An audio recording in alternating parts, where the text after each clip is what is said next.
everybody, it's CD-ROMz coming at you. This time I'm not doing a gameplay video. I am a huge nerd, in case you cannot tell from the glasses and all the nerdy stuff I'm doing, so I'm actually wanting to try to get into a little bit of at least movie reviews, maybe even some other kinds of reviews down the road, but today I'm going to be talking about Guardians of the Galaxy. Basically, this is one of the absolute best movies that I've seen in quite some time. If you're not familiar with the story, it's based on a Marvel comic series by the same name, about a character named Star-Lord. His name is Peter Quill, but he goes by a outlaw name of Star-Lord. He's a half-human, half-alien, who, in the movie, was abducted by an unknown race until later in the movie. You don't find out exactly what happened, and I don't want to give too much away. But basically he's half-human, half-alien. He's kind of been running with some outlaws, and then he winds up getting mixed into this whole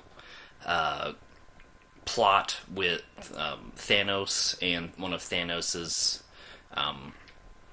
minions, or somebody who works for him. There's really badass Ronan the Accuser, and Ronan the Accuser actually has two of Thanos' adopted daughters, one being Zoe Saldana, the other being Karen Gillan of Doctor Who fame, who even bald and blue, oh mama. And it's just an all-out enjoyable ride. You also have Rocket Raccoon, which is probably everyone's favorite character. He's not only adorable, but he's hilarious. He's voiced by Bradley Cooper. You have Groot, the giant tree humanoid kind of creature who can only say, "I am Groot," and in different inflections in order to kind of get his point across, which actually works a lot better than you would initially think. You also have Dave Bautista, who plays Drax the Destroyer,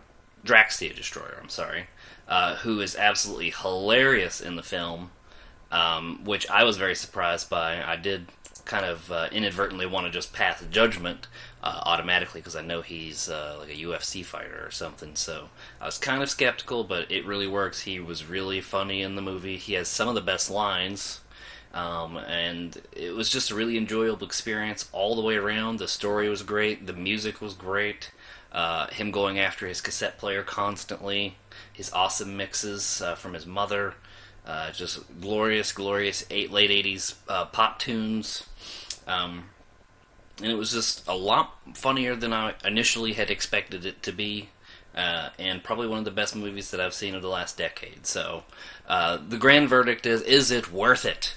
I would say this movie is actually worth your ticket and the ticket of each side of each person of the side of you. So I would actually recommend that it is worth buying 3 tickets, at least, to see this movie on the big screen, because that's how it's definitely meant to be seen, and it is an experience. I only saw it in standard format. I did not go for 3D because I wear glasses anyway, and I just find it uncomfortable, but I don't think you lose anything in the 3D format with this movie, except for maybe the little fireflies that Groot makes might look a little cooler if it is in 3D, but it's not worth the extra $3 or $4 to me.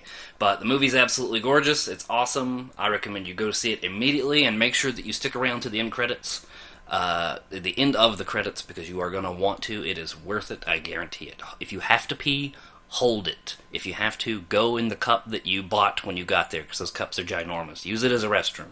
So until next time, go see Guardians of the Galaxy. It's playing now at a theater near you. This is CD-ROMz, and I will see you next week, guys. Bye-bye.